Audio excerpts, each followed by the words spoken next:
Welcome to the In.It podcast. We are here at Lunar Lifestyle with Sonja and Nicola. Thank you so much for having us. The shop looks absolutely beautiful. Thank you. And so I'm very new. Well, not even new. I'm just very far into this sort of facet of the fashion industry. I've always been more obsessed with just how a plain black shirt would fit, rather than like experimenting with crazy garments and things. So I'm very curious. That's important. Very curious about a bunch of it. But I think let's start at the sort of beginning. So how did Lunar start? I mean, it's as old as I am. Yeah. It's old. It's old, yes. So yeah, it's Karen started it, Karen Tamura Sazin, and her husband Paul Harris started it 22 years ago now. So yeah, she had like a vision for very natural, simple, beautiful clothing, and was kind of ahead of her time with regards to eco-fashion and that type of thing. So the whole eco thing has been since the beginning? Since the beginning, yeah. Oh, that's awesome. So yeah, we've just been carrying on in her traditions. Yeah. And when it started out, was it more like commissions, or was the aim sort of to have a store from the beginning? Right in the beginning, she did a lot of custom and bridal, so one-off pieces. Yeah, it was more one-offs, and yeah, you're right, commission work, right. Okay, and then demand sort of just grew. We've been at Stanley for 15 years now, 16 years. As long as the centre's been, yeah, and since this the beginning of was the part of the original store, yeah, and all the way to In.It, yes. It was all including Chocolosa.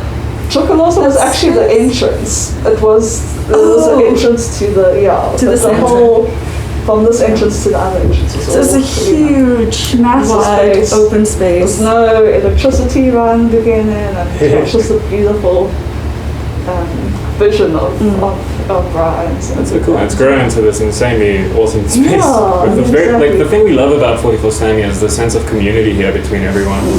Like it feels like everyone's very open to be helping and sort of support all the other shops. Absolutely. It was a lovely community. Very cool. And how did you two get involved with Lunar in the beginning?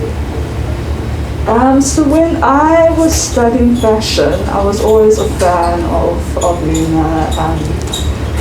The sort of ethos really resonated with me and that type of thing. So during my studies, I interned with a woman called Melissa, who was very good friends with Cara, and they actually worked together a bit.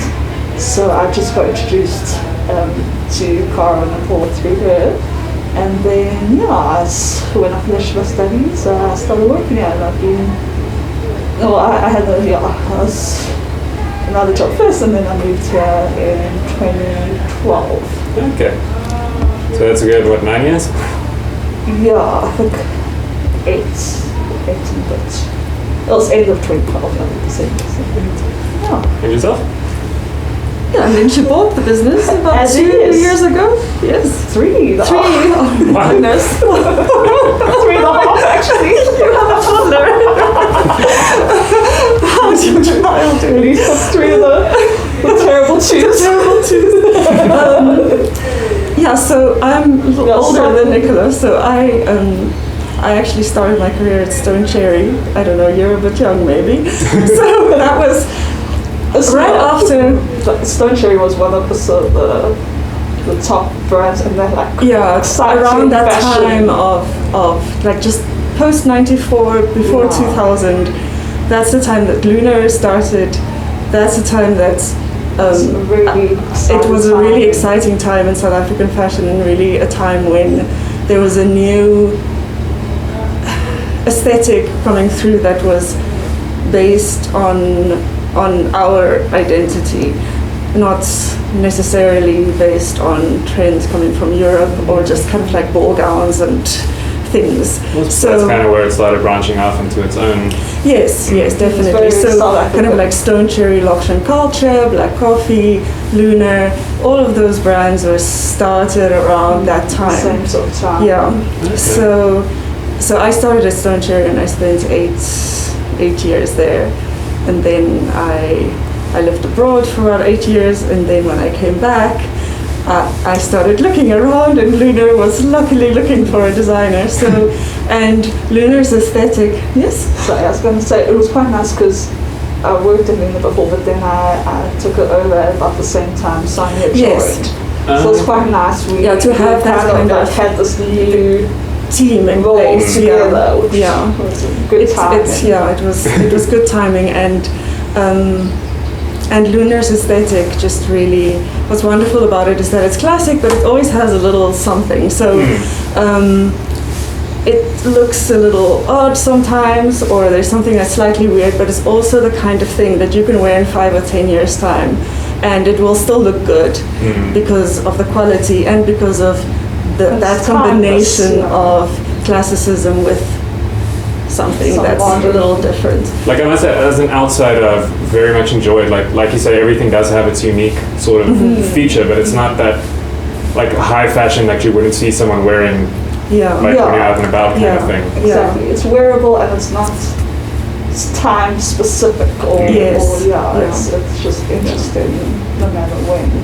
So tell me a little bit about you guys obviously have a very big focus on sort of the eco-conscious vibe and ethically sourcing everything. So tell me a little bit about the fabrics that you use. So we only use natural fabrics, so a lot of linens and cottons, and then sometimes wool and silk and that sort of thing. It's very important to us to only use the natural, just from a biodegradable, and as well as like when you wash your clothes, any sort of microplastics like get into the water system and that type of thing. So that's why we only do natural.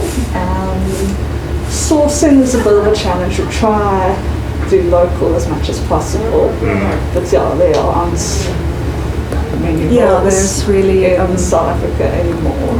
That's been a real challenge. So I think it's now almost 3 years that we kind of started together with Lunar, and it takes a while we actually spent a lot of that time just trying to set up systems. As much as it sounds like it's an old business, at the same time it's also kind of just improving operations and kind of getting ahead in a way that makes sense to us, and also kind of getting ahead of the production cycle. So obviously we do seasonal collections, but often you'll find designers are kind of like working in season.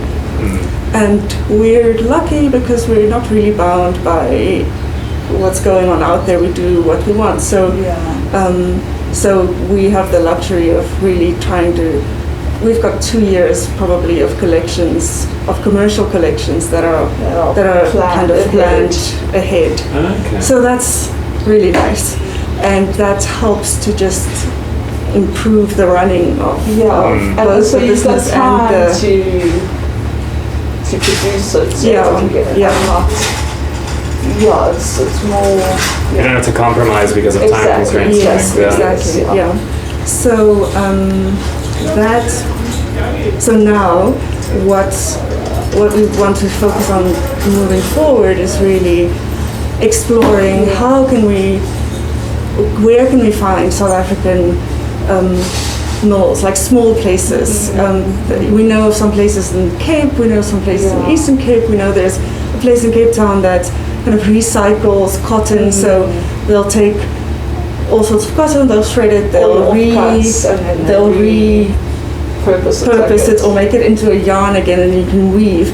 So the idea, So the idea is that it would be amazing if we could actually cuts and then use them again and again, and then maybe people can turn it into fabric again, and then exactly. That's so amazing. those kinds of things, and it's all a process. So it takes time. You have to. So we are. Now we've got a bit more time. We're trying to focus on these things. But I think that's a very cool aspect of being sort of independent, is you can choose what matters to you and how you want to approach things. And I think that's where the coolest businesses come from. Well, like things always have to keep evolving to sort of keep up with the times, but I think especially with two people like you that have been in the industry for so long, you get very clear ideas of what you think, how things should be done. Yeah, of what's important to you, and then you can focus on those things.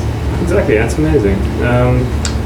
So you guys are currently involved with the Solidarity Fund.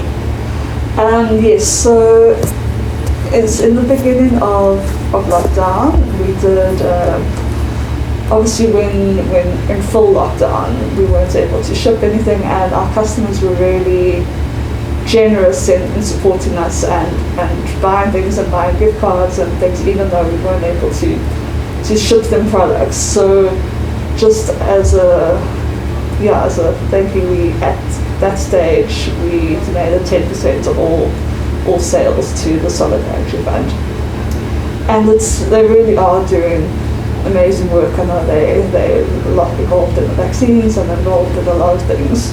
So we've restarted that. 5% of all our commissions at the moment are going to the fund. Amazing, that's very cool. I don't really know much about the Solidarity Fund.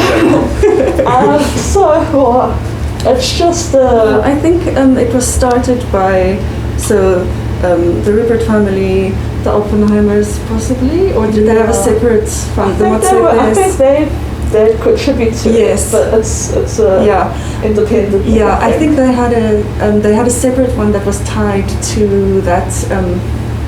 It wasn't UIF. There was another payment. Yeah, they've helped with something. Yeah, with like that was separate from the businesses and that type of thing. Was it started as a response to the COVID? Yes. Okay. And then from there, government contributed and people contributed. Like you could actually, and I think obviously it still can. Like you can donate your to help each other out basically in this difficult time. Sorry, just also they and then their mandate is to support government. So it's they work closely with government, seeing like how they kind of can support whatever it is that government needs to roll out. So I think it's actually it's worked well, and they're working with government. It's very cool to see these initiatives actually make changes, do something. Absolutely. Sort of back to the fashion vibes of everything. I'm very curious about the design process, like where you guys draw inspiration from and how that sort of differs between your collections that you put out and commissions that people come in and ask for. So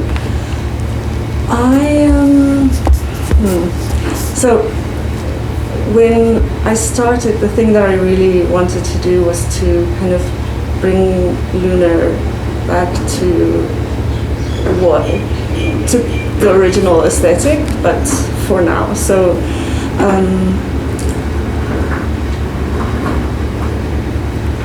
we started with fit actually, and then sometimes I'm actually a practical designer. So it was about what is it that we have already, because we've got a huge database of styling and patterns that's we don't have everything of it anymore, but like 20 years of patterns and things.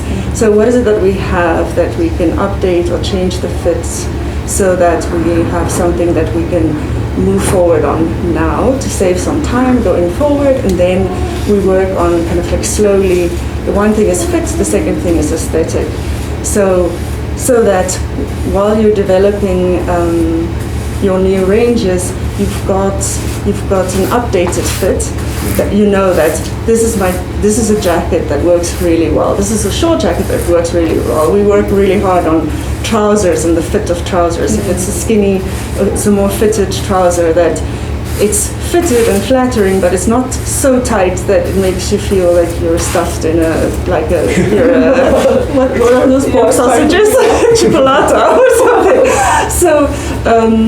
So it's kind of evolved in that way, but then also sometimes inspiration is obviously, it can be anything. So and it can sometimes be it really can be anything, but how the first collection we did was really around, I just kind of like looked at interesting pleating and things like that, and and its shapes, and then at what are the kinds of silhouettes that are flattering on women, but that are also easy to wear. And I spent some time in East Africa, so there's lots of jalabias and kind of women wearing just something that you kind of like you'll wear a dress and then you'll have this amazing long piece of fabric that you just, it's almost like a sari, but it's not the same thing, that you kind of just throw over and then you walk out the door and you look amazing.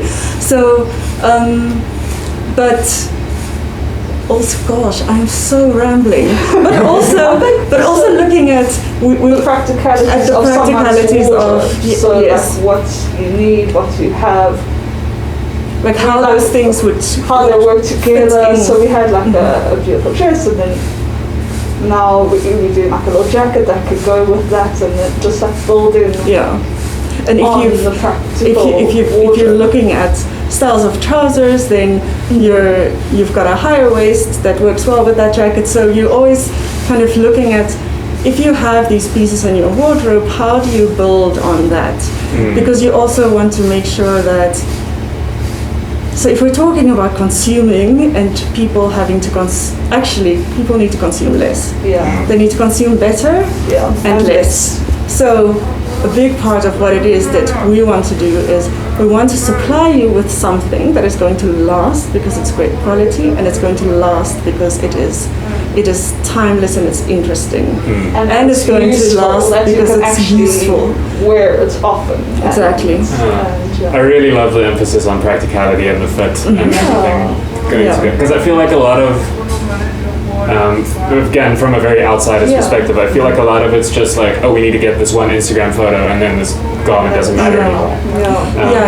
Yeah. From an ecological point of view, obviously that is terrible. So that's why we try to like move away from that for our fashion. And then also the idea that it is something that you might be able to actually pass down to your daughter, or that your daughter might want to actually have. That's the nice thing of us being around for so long. We see generations of people. We often have customers and daughters and come. I've seen from experience, that's the thing that happens. My grandmother used to make all the clothing that my mom and her sister wore growing up, and it was incredible stuff, like nice jackets, nice dresses, good quality, and all that's been passed down to my sisters. Even I stole a jacket from her. You see?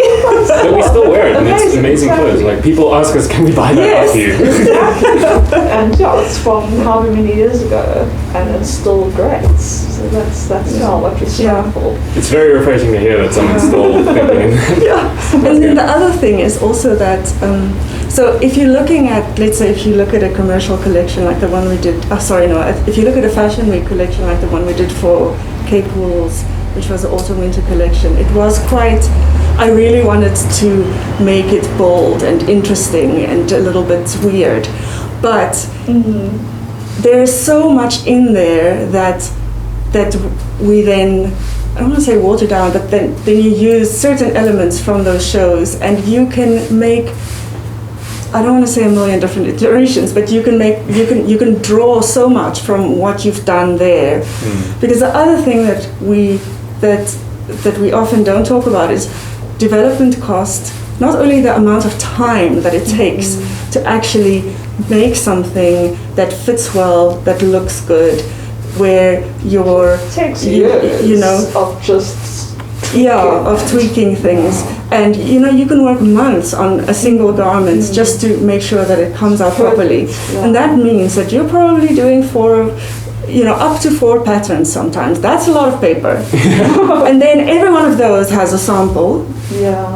That's a lot of fabric. That also sometimes and a lot of time, and that fabric, you can't sell it, you can't keep it, you don't, because where are you going to keep it? So it's not necessarily something that you're going to pass on. So that's actually a huge cost, and it's a huge waste.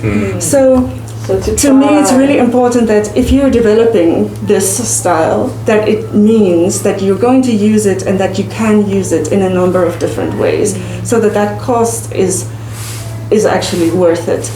And that's also why we really want to think about every aspect of the business. So for example, what is it that we can do with those things? Can we send it to Cape Town for it to be shredded into new fabric? Can we, at some point we had talked about, we have amazing seamstresses that's worked with us for ages, and often some of those samples don't get completed because all you want to see is the sleeve different enough? Like, is it, like, there was a problem with it, we tweaked it a little bit, we changed this, so is it working properly now? You're not going to spend another day or two finishing the whole jacket, so you kind of have sometimes like half-made things because you just needed to see whether this one problem was solved.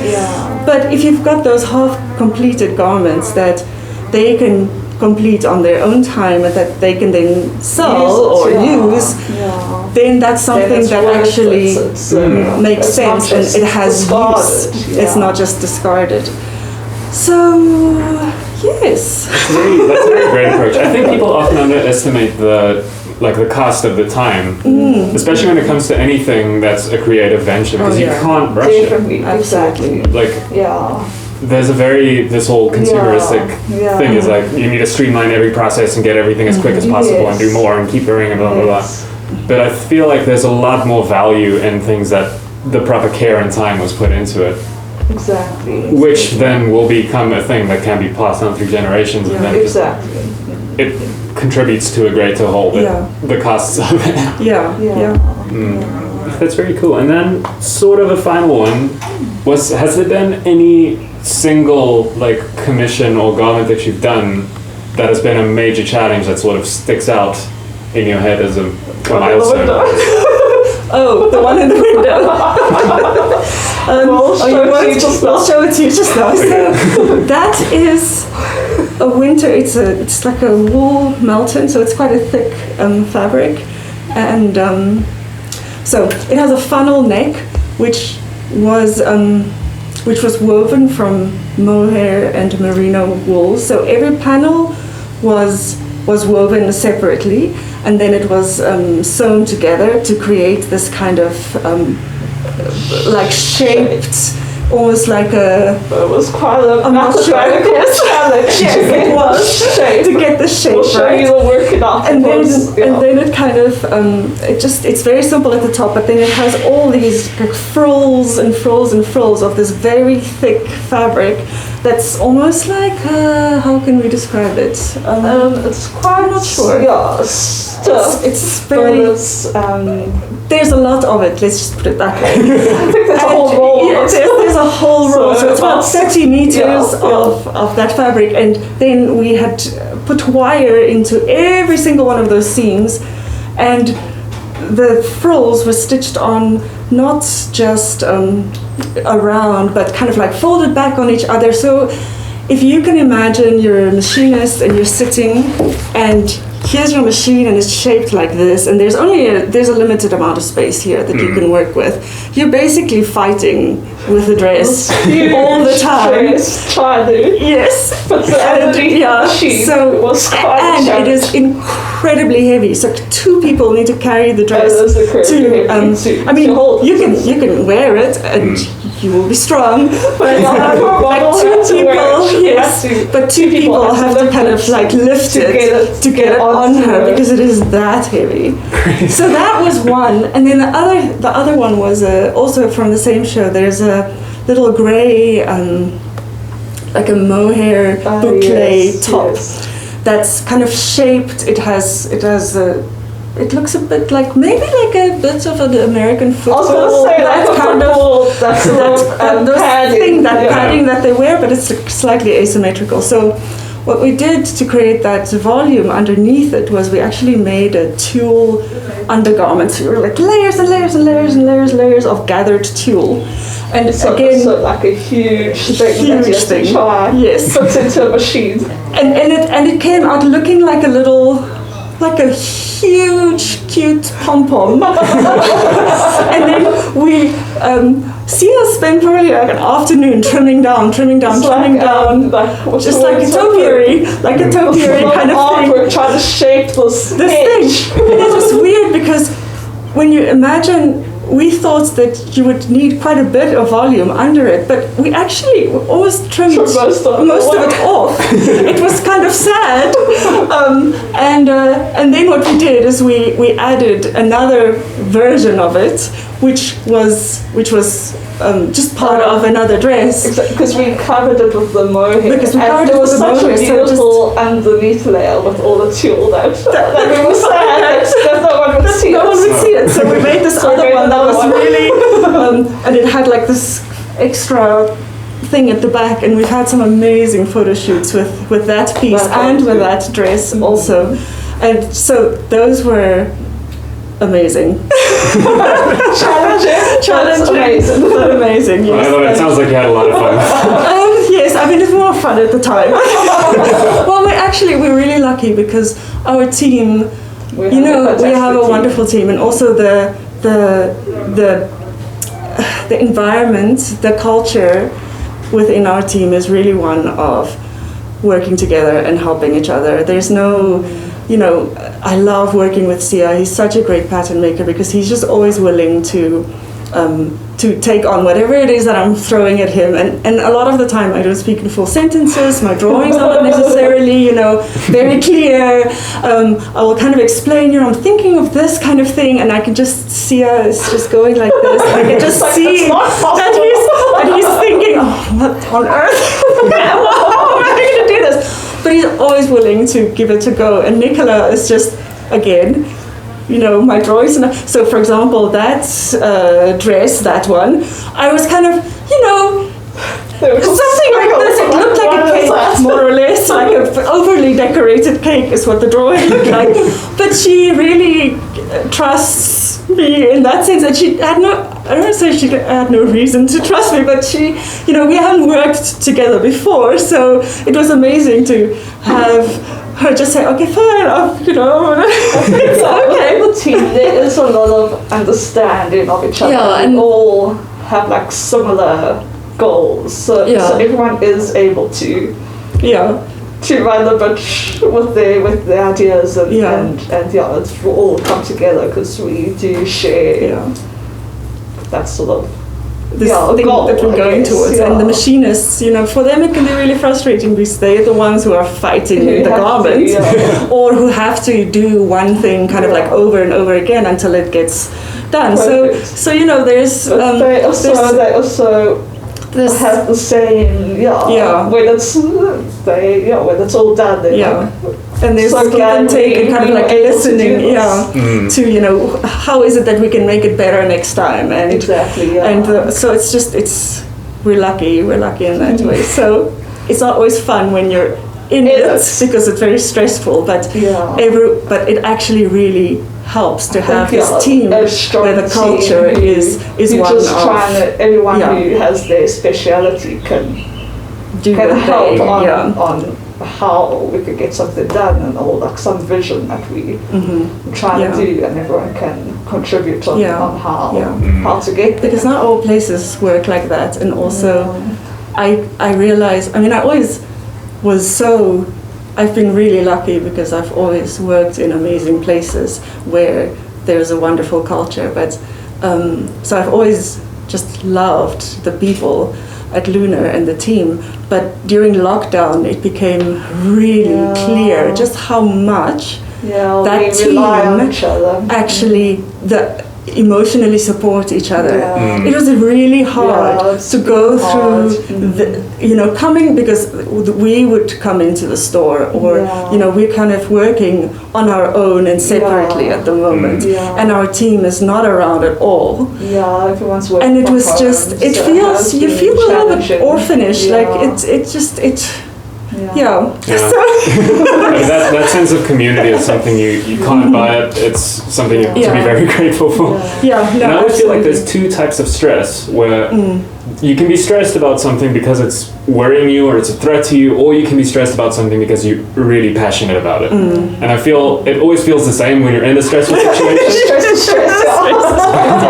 But when you come out of it, it's so worth it when you put in that time and effort to do something. And being able to do that with a team is just a wonderful experience always. Exactly. No, we are very lucky. So, something to keep in mind next time you're stressed. Apparently, your body, physiologically, being anxious or being anxious is the same as being excited. Like the stuff that's happening in your body is the same thing. So next time you're feeling really anxious and stressed about something, I'm so excited. Sometimes. I'm definitely going to try that. Try it and see if it works. But I won't take any more of your time. Thank you so much for letting me come here and shoot in your beautiful place. That was very lovely. Thank you very much for having us and for your lovely questions. Thank you.